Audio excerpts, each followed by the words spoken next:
Hello everyone, and welcome to the presentation of the second homework assignment for Group 2, the Process Pioneers, in which we will be discussing the results of the decisions made involving overall organizational structure. My name is Logan Ransom, and I am the project manager for the week. The rest of our team members are Abdurrafi, Daniel, Reagan, Praneeth, and Sarah. So a quick summary of the work completed this week is as presented here in our executive summary. We began with the introduction of the current team members, as would any typical organizational structure presentation. These intros contained pertinent facts about each teammate's educational, professional, and skills backgrounds. And after introducing the teammates, we move into the methodology behind the selection of the organizational structure. Ultimately, two different configurations were chosen for the organization, one being focused on the near-term immediate needs and the other on the forecasted future needs. Both of these structures were then pictorially represented in the results with bubble charts to be seen later in the presentation. So we'll begin with meeting the team. This is me, Logan Ransom. I received my undergraduate degree in aerospace engineering. I am currently pursuing my master's in aerospace here at UH. I currently work as a loads and dynamics engineer for Boeing on the International Space Station program. And I also have previous experience in guidance, navigation, and control simulation engineering as an intern in my undergraduate years. So some of my skills include dynamic analysis, technical and proposal report writing. There's a little bit of CAD and design experience in there, as well as some manufacturing and electrical experience on small scales, mostly through my senior project of an RC plane. Our next team member is Reagan. His undergraduate degree in industrial engineering and is currently pursuing a master's in industrial engineering at UH. Professional experience includes being a system controller and a civil field engineer for a wind farm. Skills include MATLAB experience, inventor experience, and construction. Our next team member is Daniel. His undergraduate degree is in chemical engineering and is currently pursuing a master's in industrial engineering at UH. Professional experience includes being a project engineer in the gas industry as well as an operations engineer. And some of his skills include project management, process plant construction, and process optimization. Our next team member is Abdurrafi. His undergraduate degree is in water and environmental engineering, currently pursuing a master's in environmental engineering at UH, has professional experience as an environmental lab analyst and a process engineer, and skills include industrial waste and water treatment, as well as process engineering. Our next team member is Sarah.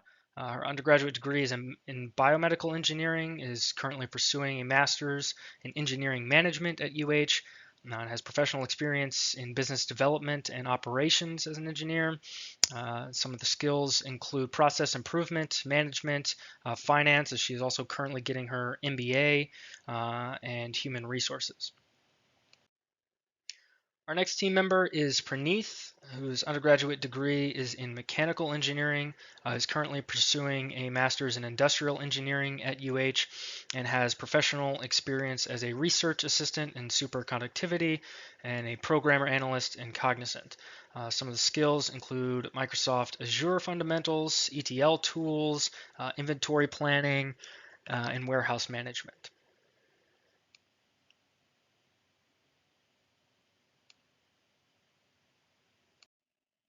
So now that we've met the team, we will move on to the background and the methodology used to select our organizational structures.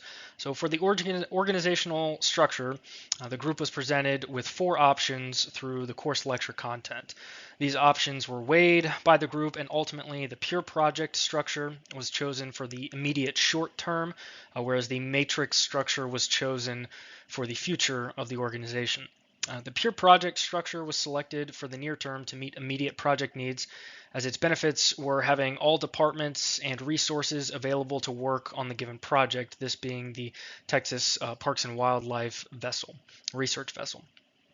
Seeing as how in the early stages of the organization only the Texas Park and Wildlife Vessel Project would exist for the company, it was best to have a structure which was able to solely focus on a singular project. Then moving into the future, for the future, a matrix structure was selected as it would allow for already existing functional divisions created under the pure project set up for the immediate startup structure.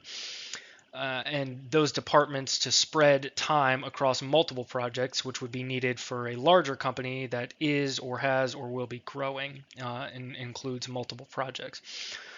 Also, splitting the time through the use of project-specific charge codes, as is often seen in professional industry, mainly in government contractors, which I have some experience in the aerospace industry, would allow for a organizational structure that is taking on multiple projects to be able to have accurate estimates passed up the chain on overall project costs on a per project basis. So here we have the initial startup organization structure, and this follows the pure project outline. As you can see, every department overall reports to, in this case, instead of a president, we kind of settled on a board of directors. It would allow all of our current project team members who are involved without having to hire outside, have a equal stake, come to the table when decisions for the company are being made. Everybody would have an equal say in that board, and majority votes would rule out. And so then under that board of directors, where everybody has a seat and a vote, we would have our projects office, which would mainly just house the singular project at the moment, the Texas Parks and Wildlife Research Vessel.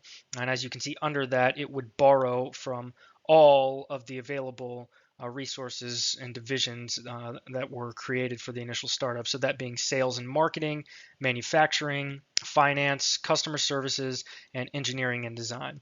And based on everybody's skills and background, the group was able to settle on having two people fill in each department. One could be more of a lead role, whereas the other would be a secondary role if they were a lead in something else.